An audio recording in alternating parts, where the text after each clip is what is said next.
Hola, bienvenidos a CNA Video Podcast. Hoy hablaremos sobre la diferencia entre animales SPF y animales SPR.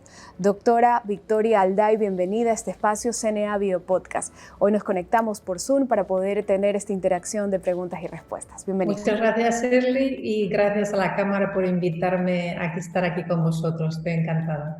La doctora Victoria Alday es veterinaria con un máster y doctorado por la Universidad de Stirling. Ha trabajado por más de 30 años en distintos aspectos relacionados a la salud del camarón. Ha vivido y trabajado en Asia, Latinoamérica y Medio Oriente.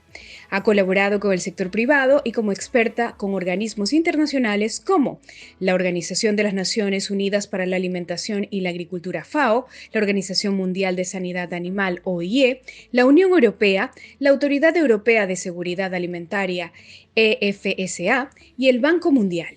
Doctora, la pregunta de cajón, ¿cuál es la diferencia entre los animales SPF y SPR? Bien, son dos conceptos totalmente diferentes que no están relacionados. Entonces, si me permites, he preparado un par de diapositivas para facilitar explicar las diferencias, ¿no? Entonces, cuando nosotros queremos describir a los animales, en este caso al camarón, en términos de manejo sanitario, los podemos describir en términos de su estado sanitario o su respuesta a los patógenos, a la enfermedad. Entonces, el estado sanitario, un animal puede estar infectado, puede ser un estado sanitario desconocido o puede ser que no esté infectado. Y ahí son los SPF. Son animales que estamos seguros que están libres de patógenos específicos. No necesariamente todos los patógenos, pero libres de patógenos específicos. Cuando miramos a lo que es la respuesta del camarón a los patógenos, que es una respuesta codificada genéticamente, los podemos clasificar en animales que son susceptibles, animales que se nos van a enfermar, animales que son resistentes, son animales que no se infectan y como no se infectan, no desarrollan la enfermedad, y animales tolerantes, animal que se infecta pero no desarrolla la enfermedad o lo hace con menor intensidad. Entonces son los SPR y los SPT. Entonces, con el COVID ha ayudado mucho a explicar estos términos porque hemos visto que la gente se puede infectar, eran portadores asintomáticos, pero eran todavía susceptibles. Entonces, esos son animales que son tolerantes. El que no se infecta, aunque esté expuesto al patógeno, es el que es resistente. Entonces, si vamos a ver lo que es la definición de SPF, ¿cómo nos podemos asegurar realmente que un animal no está infectado? Entonces, solamente lo podemos saber si forma parte de una población que se ha mantenido no infectada. O sea, si yo tengo una larva y simplemente hago PCR, yo puedo vender, por ejemplo, larva que esté infectada y es PCR negativo, porque puedo jugar con el tamaño de la muestra, puedo jugar con el protocolo de PCR, con el número de ciclos. Hay muchos factores con los que yo puedo jugar y no me puede asegurar el estado sanitario del animal. Entonces, la única forma de estar seguro es utilizar animales SPF. Entonces, la definición de SPF son animales provenientes de una población que han dado resultados negativos a patógenos específicos por lo menos durante 2 años consecutivos. Se han criado en instalaciones de alta bioseguridad y bajo estrictas medidas de bioseguridad. Se han alimentado con alimentos bioseguros y requieren un programa de monitoreo tanto a nivel molecular como histológico. Entonces, el concepto de SPF es claro. Sin embargo, todavía quedan muchas dudas, ¿no? Porque es un poco vago. Por ejemplo, decimos que son poblaciones que han dado resultados negativos a patógenos específicos durante 2 años. Entonces, ¿cuáles son los patógenos específicos? No significa que un SPF está libre de todos los patógenos. Puede ser que sea solamente SPF para los patógenos listados por la OIE, pero hay muchos otros patógenos no listados. Entonces, desde el punto de vista de manejo sanitario, nosotros queremos que esté libre de todos los patógenos conocidos. También dice que la definición que tiene que ser instalaciones de alta bioseguridad y bajo medidas de bioseguridad. Entonces, esto también es muy vago, porque no es lo mismo una instalación en mitad del desierto que si está en la costa y cerca de una granja camaronera. Entonces, esto tampoco está definido. También dice que tienen que estar alimentados con alimentos bioseguros y todavía no existe una dieta de maduración que sea biosegura. Podemos utilizar alimento fresco, que lo chequeemos por PCR, pero todavía no existe realmente una dieta a nivel comercial que pueda reemplazar el alimento fresco. Y finalmente, también la definición dice que tiene que estar en un programa de monitoreo, tanto a nivel molecular como histopatológico. Pero, ¿qué tamaño de muestra? ¿En qué paso del proceso de producción? ¿Con qué frecuencia? O sea, todo eso no está definido. Entonces, sabemos el concepto de SPF, que simplemente significa una población que está limpia, sin patógenos, pero todavía quedan muchas otras dudas. No es lo mismo infección que enfermedad. No todo animal infectado desarrolla la enfermedad. Entonces, con frecuencia tenemos reproductores o animales adultos que recogemos de piscinas que no tienen muestra de enfermedad, sin embargo, están infectados y hay una transmisión vertical a la larva. Y luego los otros dos conceptos que es muy importante, porque tú has mencionado los SPR, es lo que significa resistencia y tolerancia. Entonces, aquí existe bastante conflicto entre genetistas y patólogos, porque el genetista solamente estudia la relación del animal con el patógeno. Mientras que los patólogos, los que hacen el manejo sanitario, entienden que la enfermedad es, no sé si puedes ver mi cursor, sí. Significa la relación entre el camarón, el patógeno y el ambiente. O sea, nosotros sabemos que cuando bajan las temperaturas hay brotes de mancha blanca, que si aumentan mucho las densidades en una nursery va a tener problemas de EMS. Entonces, el ambiente es fundamental. Entonces, es muy importante y la confusión viene de que los programas genéticos, la mayoría están manejados por geneticistas. Entonces, ellos dan una definición de SPR que es incompleta desde el punto de vista sanitario. Entonces, un SPR desde el punto de vista sanitario es un animal que es refractario a la enfermedad. No se puede infectar aunque lo inyectemos con un virus. Mientras que un SPT, un animal tolerante, es un animal que se va a infectar, pero no va a desarrollar la enfermedad o solo lo va a desarrollar bajo ciertas condiciones de estrés o ambientales. A nivel sanitario, doctor Alday, ¿podemos decir que entonces los animales SPR, que son resistentes a las enfermedades, tienen una ventaja sobre los SPF? A ver, los animales SPR, o sea, si fueran realmente resistentes, serían resistentes a un patógeno, son específicos, resistentes específicos a un patógeno. Un animal no va a ser resistente a todos los patógenos, porque son mecanismos muy específicos, son los receptores de los virus o de los patógenos lo que va a hacerlos susceptibles o no. Entonces, un animal, tú puedes tener un animal que es SPR y además SPF, porque puede ser resistente, por ejemplo, a IHHNB, pero puede estar infectado con EMS. Entonces, son completamente diferentes los dos conceptos. SPF solo significa que esté limpio.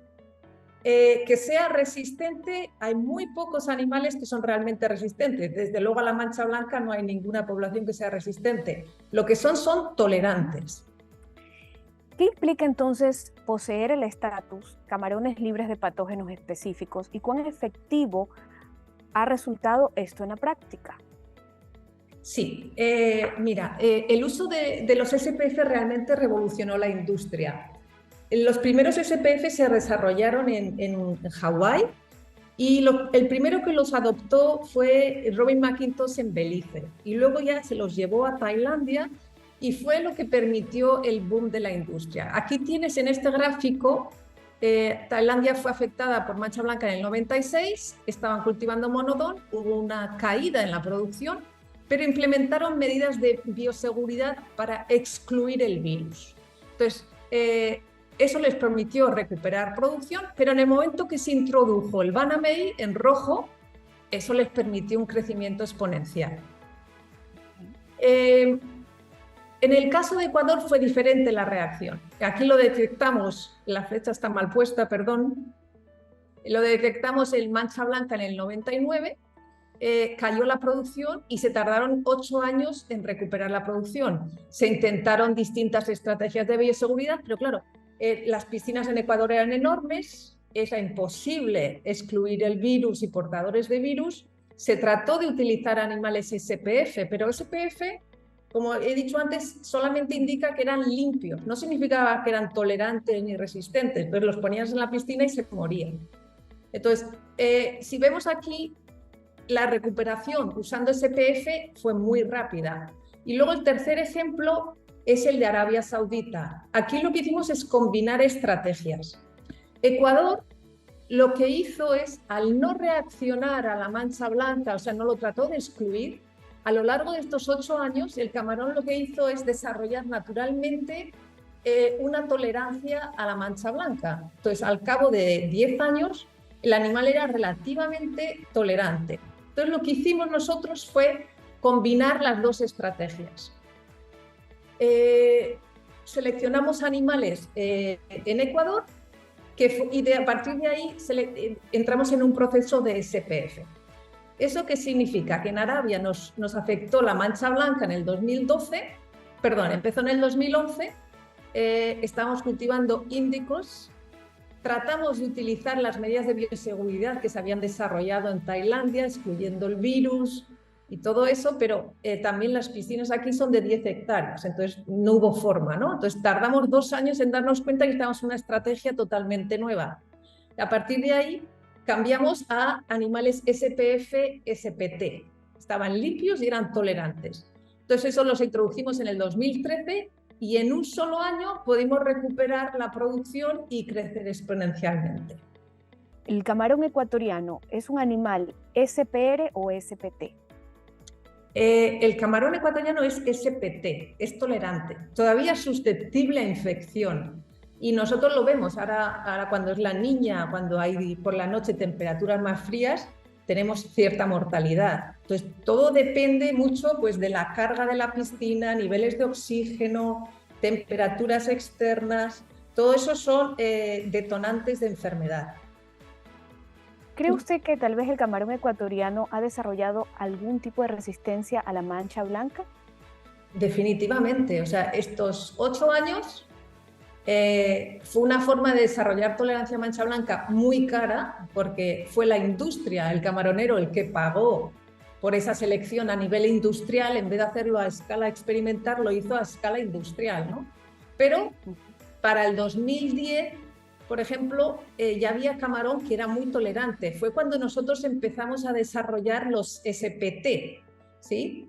Los limpiamos a partir del 2010. En el 2010 ya había empezado en Asia EMS y EHP. Entonces nosotros pensamos, bueno, normalmente estos patógenos se mueven de continente a continente, tenemos suficiente confianza en la tolerancia que se ha desarrollado naturalmente para mancha blanca, antes de que nos lleguen otras infecciones, vamos a limpiar la población. Y esto es lo que hicimos, y estos son los animales, lo hicimos con Pescanova. Mira, ves aquí, perdona, en la siguiente diapositiva, esto es lo que hicimos con Pescanova en Ecuador. Entonces lo que se buscó es buscar resistencia o tolerancia, no sabíamos lo que íbamos a encontrar, y desarrollar animales, poblaciones que fueran limpias. La forma original de desarrollar animales SPF era justo lo contrario, se iban a buscar camarón salvaje lejos de zonas de cultivo de camarón para estar seguros de que estaban limpios. El resultado es que eran camarones que no habían estado nunca expuestos a patógenos y no tenían ninguna tolerancia. Nosotros hicimos lo contrario, fuimos a piscinas donde sabíamos que mancha blanca y otros patógenos eran endémicos y a partir de ahí empezamos a seleccionar animales que estaban limpios. Entonces, animales que estaban limpios a 30 gramos en un ambiente que estaba contaminado significaba que eran animales que tenían unas características especiales de tolerancia o de resistencia. El camarón ecuatoriano ha desarrollado una tolerancia tal que no se han registrado episodios de enfermedades a consideración. ¿Qué implica que el país siga produciendo sin mayores problemas, doctora? Sí, la verdad es que el crecimiento de la producción en Ecuador ha sido fantástica en los últimos años. se han adoptado las tecnologías asiáticas, se han adaptado a los sistemas de producción ecuatorianos y mejorado. Entonces, la producción es fantástica, ¿no? Entonces, el tema del MS, por ejemplo, y el HP están básicamente relacionados a las densidades. Y entonces existe el riesgo que si Ecuador sigue aumentando densidades, sigue aumentando biomasas en la piscina, estos patógenos se van a expresar. Anteriormente, con las bajas cargas de 10 animales por metro cuadrado, etcétera, EMS no ha sido un problema. Ha sido un problema en las hatcheries y en las nurseries, donde sí que hay una densidad más alta. Gracias, doctora. Es momento de hacer una pausa, pero al volver conversaremos sobre la importancia de crear nuevas líneas genéticas. Quédese con nosotros.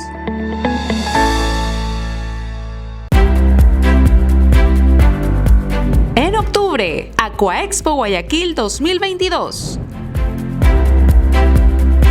Más de 200 stands, alrededor de 150 empresas participantes y 30 conferencistas. Aquaexpo Guayaquil, el evento camaronero más importante del continente, te espera del 17 al 20 de octubre en el Centro de Convenciones.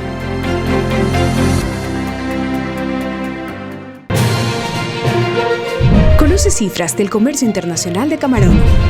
Infórmate en Shrink Market Data, el nuevo reporte estadístico de la Cámara Nacional de Acuacultura que muestra el comportamiento de los principales mercados del camarón en el mundo. Suscríbete en www.cna-medioecuador.com.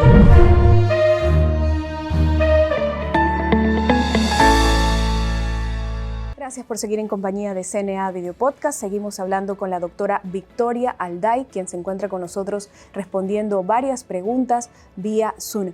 Doctora Alday, ¿es necesario desarrollar nuevas líneas genéticas? A ver, desde el punto de vista sanitario, yo creo que tiene un animal, o sea, en lo que es la respuesta genética al patógeno, tiene una población excelente, ¿no? Son animales de gran tolerancia. Ecuador tiene unas condiciones ideales de cultivo, ¿no? Las temperaturas son tan moderadas que ha permitido que el camarón sobreviva junto al patógeno y a lo largo del tiempo ha desarrollado esta tolerancia, ¿no? Entonces, yo lo que entiendo es que Ecuador tiene una excelente genética, lo que necesita es limpiar, mejorar el estado sanitario de sus programas genéticos. ¿Qué implicaría mejorar el estado sanitario de sus programas genéticos, doctora? Bueno, esto es un proceso relativamente sencillo, es costoso, pero implica entrar en un programa SPF, exclusión de patógenos. Entonces lo que haces es, empiezas con reproductores, les aplicas cierto tipo de estrés para conseguir que las infecciones que sean latentes, que no las puedes detectar, se expresen. Entonces empiezas a hacer todo un monitoreo de patógenos a lo largo de distintas etapas de producción, ¿no? Entonces cuando te sale uno positivo, depende de cómo se transmite ese patógeno, lo excluyes. Entonces hay patógenos que se transmiten dentro del huevo, otros patógenos que se transmiten alrededor del huevo, en la superficie, y otros patógenos que se transmiten al liberarse con las heces de la hembra, y lo ingiere el animal, ¿no? El descendiente. Entonces, depende de qué patógeno estás intentando excluir, tienes que utilizar diferentes estrategias teniendo en cuenta dónde se presenta el virus. ¿Qué papel cumple la bioseguridad y la bioremediación en la producción camaronera? A ver, tengo esta diapositiva que es para explicar cómo entiendo yo la bioseguridad, ¿no? O sea, antes ya hemos mostrado este mismo gráfico que es de los 70, pero yo creo que Sniesco fue visionario, ¿no? Entonces, para tener enfermedad tienes que tener, es la combinación del animal, del patógeno y del ambiente. Entonces, cuando trabajas en bioseguridad, lo que tienes que hacer es trabajar en los tres componentes, ¿no? Entonces, en el caso del animal, tiene que ser que esté limpio. O sea, sembrar animales que están infectados, a mí me parece muy difícil. Es estar invirtiendo en un animal que puede puede presentar una enfermedad y yo ya no la puedo prevenir porque la estoy introduciendo yo directamente. Entonces, en el animal también puedes trabajar a nivel de genético, lo que decíamos antes, la tolerancia, la resistencia. Puedes tratar a nivel epigenético. Esto es interesantísimo. O sea, la epigenética es la expresión de los genes. Entonces, tú puedes estimular ciertos genes que van a transferir tolerancia o, digamos, cierta robustness, no sé cómo se dice en español, ciertos grados de fortaleza y resistencia al estrés, ¿no? En el caso de peces trabajamos con vacunas. Ahora ya estamos bastante cerca de desarrollar vacunas para camarón. Todo lo que es el estado nutricional, que tenga una nutrición compensada, ¿no? Etcétera. A nivel de ambiente, por ejemplo, todo lo que es las infraestructuras, ¿no? El uso de los toilets para el camarón, ¿no? Los drenajes para retirar desechos, suficiente aireación, el manejo del alimento, aumentar la frecuencia de alimentación. Luego, a nivel de patógeno, pues claro, trabajas en lo que es la transmisión, programas de monitoreo, el manejo del microbiome, de la población bacteriana, etcétera. Entonces, bioseguridad significa que tienes que trabajar, digamos, porque tienes que trabajar de una forma holística, porque bioseguridad no significa que vas a excluir el patógeno, no tiene nada que ver. Bioseguridad, lo que tú quieres es reducir el impacto económico de las enfermedades. Entonces, hay veces que lo vas a hacer excluyendo patógenos, pero hay otras veces que no te importa que el patógeno esté presente en ciertas etapas porque tú puedes reducir su impacto económico. Entonces, como productor, a mí no me preocupa un patógeno que no me causa pérdida económica. Entonces, lo que tengo que hacer es mirar y desarrollar toda una estrategia para conseguir lo que es prevención. En el momento que tienes que ir a tratamiento, ya estás perdiendo dinero. Si estás perdiendo población, pierdes dinero. Y en lo que respecta a la bioremediación, doctora Alday, sí, bioremediación es un punto clave a considerar por parte del camaronero. O sea, bioremediación es importante en el sentido que lo que vas a hacer es dar buenas condiciones ambientales en la piscina para el camarón. Entonces, eso es muy importante, tener fondos limpios, tener buena calidad de agua. Entonces, esto se puede conseguir de distintas formas. Hay gente que utiliza probióticos, hay gente que no utiliza probióticos. Entonces, esto ya es más flexible, pero lo que sí que es importante, que es el objetivo de la bioremediación, es tener una buena calidad de fondos y una buena calidad de agua. ¿Hasta qué punto considera usted confiable el control de parámetros en las piscinas? ¿Y cuál sería la recomendación que usted dé al productor camaronero ecuatoriano para tomar estos aspectos claves y seguir manteniendo estable su producción? Sí. Los parámetros de la piscina son importantísimos, sobre todo porque vas viendo tendencias de cómo te está cambiando la lectura del SEQI, cómo se mueven los oxígenos, entonces es fundamental. ¿Cuán confiables son? Va a depender mucho de cada camaronera, del personal que tienen. Ahora ya hay sistemas que lo miden automáticamente y de forma continuada en online, y eso va a mejorar muchísimo entender cómo es el ambiente de la piscina. Y respecto a los esfuerzos, ¿no? ¿Hacia qué enfocarse? Como decía antes, el objetivo de la bioseguridad es reducir el impacto económico de la enfermedad, ¿no? Y también yo lo que quiero es predecir mi producción. Yo no quiero tener una piscina que me da un 40% de sobrevivencia y otro un 70% de sobrevivencia. O sea, yo quiero saber que siempre voy a poder sacar unas biomasas parecidas. Y luego el otro objetivo también es el acceso a los mercados. Cada vez están poniendo más barreras sanitarias a los productos. Entonces, ese es mi objetivo para la bioseguridad. Entonces, Ecuador, con este crecimiento que ha tenido tan fantástico, necesita considerar, ¿no? ¿Cuál es, cuánto más quiere crecer? ¿Qué densidades quiere utilizar? ¿Qué biomasas? Hay grupos que están utilizando unas biomasas altísimas, que están sembrando 60 piezas por metro cuadrado, mientras que otros grupos siguen en las 8 o 10 piezas por metro cuadrado. Entonces, hay que definir, yo creo, una estrategia a nivel nacional y hacerlo, digamos, lo que llamamos PPP, Public-Private Partnership, o sea, hay un acuerdo entre gobierno y sector privado. Entonces, mirar cuál es la sostenibilidad de la industria. Entonces, no es posible imponer una estrategia nacional, pero sí que se puede trabajar con grupos que sean, digamos, más abiertos y empezar a implementar esta estrategia. Entonces, una vez que a estas personas les va yendo mejor, normalmente el resto de la industria se une a la estrategia. Entonces, eso es lo que hicimos aquí en Arabia. Desarrollamos una estrategia completamente nueva con apoyo del gobierno y nuestra compañía NACUA como líder demostró el éxito de esta estrategia y todo el mundo se apuntó, claro. Luego, mi recomendación desde luego es usar animales que sean SPF y SPT. SPR no existen. La única población SPR para mancha blanca que se desarrolló fue la doctora Lo en Taiwán, porque encontró animales a través de la pesca que eran resistentes, o sea, lo podías inyectar con mancha blanca, pero no se enfermaban, no se infectaban. Pero no ha conseguido llevarla a escala comercial, no consiguió descifrar la heredabilidad. Entonces, invertir en larva infectada realmente resulta muy cara, ¿no? Y yo creo que eso sería todo. Gracias, Shirley. Doctora, muchísimas gracias por su tiempo, gracias por compartir todos sus conocimientos aquí en CNA Video Podcast. Le agradecemos y realmente esperamos tenerla en una próxima oportunidad también, doctora. Su mensaje final a los camaroneros ecuatorianos.